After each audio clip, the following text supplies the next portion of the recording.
So, Emma, what's the situation when it comes to Sanya and China's COVID outbreaks more broadly? Yeah, well, it looks as though Hainan, often referred to as China's Hawaii down there in the south, a very popular tourist and holidaymaker location, is turning into a little bit of a mini Shanghai. We've seen cases, over 1,000 new cases a day there, hotels across the board and cities there locked down. They are trying to sort of ease the situation somewhat. We saw protests from people in hotels over the weekend, angry that they were being still charged for their room and board, and some people also upset that there'd been cases found in one of the hotels there and that they weren't being moved. So a lot of angst and chaos on the ground, but they are starting to try and move people out.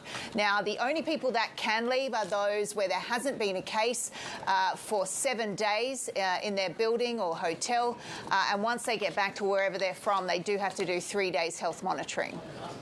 Emma, we're also seeing a pretty high number of cases in Hong Kong, a 4-month high recently. Where are we at now?